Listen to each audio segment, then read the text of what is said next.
Hello, my name is Sam Havadtoy, and I have been working as an artist for the past 40 years. The first 20 in New York and the second half outside of Budapest in a small village in my studio. Creating art is a very complicated process for me, and yet I was very lucky because in 2018 I received 5 invitations from 5 different institutions to have an exhibition. Out of the 5, the most memorable for me remains the one at the Ludwig Museum in Budapest. The director, Ms. Giulia Fabegni, approached me, offered me an exhibition with one condition, that it would be curated by an outside curator, Mr. Attila Nemes, because in fact he was the one who brought the idea to her attention. His idea was to show my art, which was being created in the past 20 years in Hungary, in the context of my New York years. I was a little bit apprehensive of this idea, but in hindsight, I realized that that was the best approach and probably the most successful show in my career. He decided to insert artists' works who were in one way or the other involved in my becoming the artist that I am today. And I would like to take his approach in explaining my art to you. After moving back to Europe, settling down in Hungary, I set up my studio and I decided on a new idea or a new approach in creating my art. First, I started to write stories, then I edit it down, make them very short, and paint those little stories on canvases. Once the stories were painted, I painted over them with the same color paint the stories were written by. And then I covered these stories with lace. They could be handmade or machine-made, it didn't matter to me, they just had to be old, used, worn. And then finally I painted over them. For me, these stories, which were about my life experiences, meetings, good, bad, indifferent, doesn't matter, became a little time capsule, and the lace became a sort of burial cloth. I don't know if you know, but in the south of Italy or in certain parts of Eastern Europe, when there's an open coffin, they covered the face with lace, so children would not have to see the face of the departed person, but people, loved ones who would like to, could lift the lace and look at the person one final time. So for me, this lace on top of my stories became a sort of burial cloth. This idea was working for several years, sometimes painting figurative images, sometimes just very conceptual surfaces when it was finished. And one day I received an invitation, my first invitation in Hungary, to have a solo exhibition. Of course, it was a huge challenge, my first introduction to the Hungarian audience, and I wanted to create an installation where the works would be viewed as one work, but the paintings themselves would work as individual artworks as well. For this idea, I turned to Bobby Fischer and Boris Spassky, the game of the century. In 1972, in Iceland, Reykjavik, young Bobby Fischer challenged the ruling world champion Russian Boris Spassky, and the 41 paintings I have painted were the 41 moves it took Bobby Fischer to defeat Boris Spassky. Why is the story now? 72 is the year I arrived in New York, and I started to work in an interior design firm. First as an assistant, but by 1976 I was taking on small projects on my own. The word small was very important. One day, into our store walked John Lennon and Yoko Ono. They came into the shop because Yoko noticed 2 chairs in the window that she liked very much.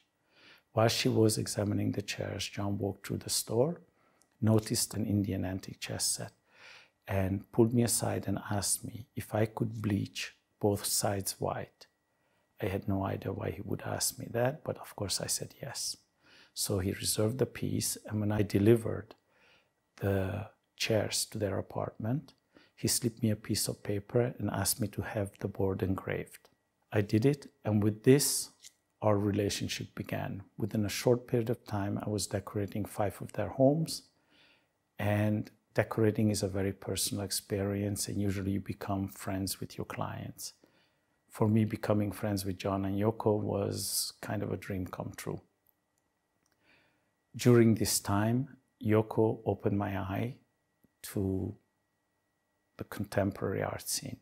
Conceptual art, fluxes, avant-garde, we spoke a lot about these things.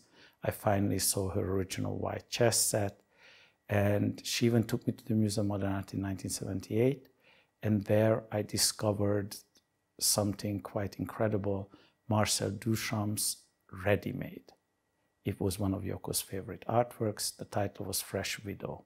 And that made me realize that wordplays could become art by themselves.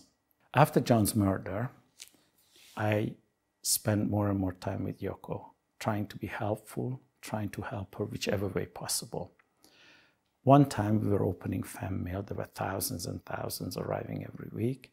And one of the letters I opened was from Bobby Fischer. He wrote a very nice letter to Yoko, but in the letter, he went on in detail that he thought Yoko should start playing chess, because during the game, one concentrates on the moves and blocks out all the outside interferences. We thought it was interesting, but didn't think much of it.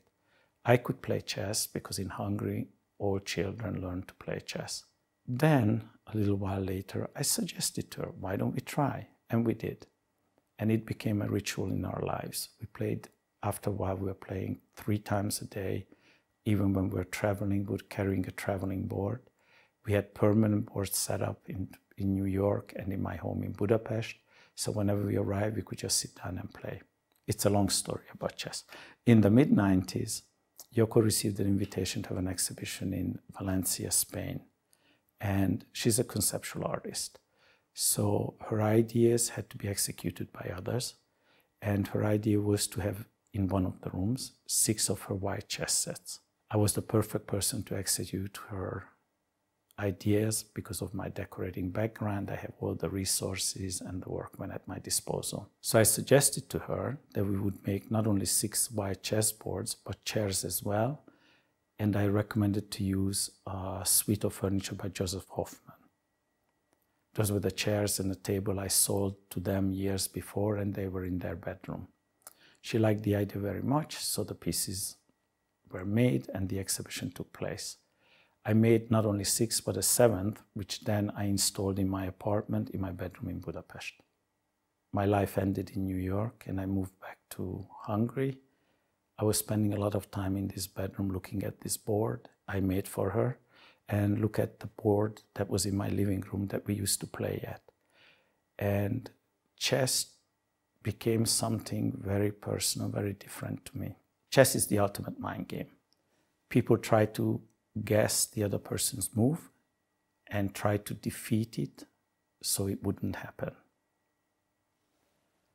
To me, chess started to represent love because it's a very similar exercise. We try to guess each other's moves, but we try to make them come true. So I thought it was the perfect installation to describe the years I spent in New York with this artist. And this is why I made the 41 moves called The Game. There's a little footnote to the story. The exhibitions traveled to Moscow, and Boris Spassky asked for a private viewing. Of course, I walked him through the exhibition. We were talking, small talk. He complimented on the exhibition. He liked the idea. So I asked him, was it true that the game ended at the 16th move? And the rest was just kind of an end game. He thought of it for a second, walked back to the beginning of the exhibition, slowly walked through the 41 boards again, slowed down at the 16th, then continued. Arrived to the 39th and said, you know, even here, I thought I would manage to play to a draw. And that to me is kind of very interesting about relationships. How we think and where we are and how we are and what the reality becomes. It's another person's reality, not necessarily ours. Thank you.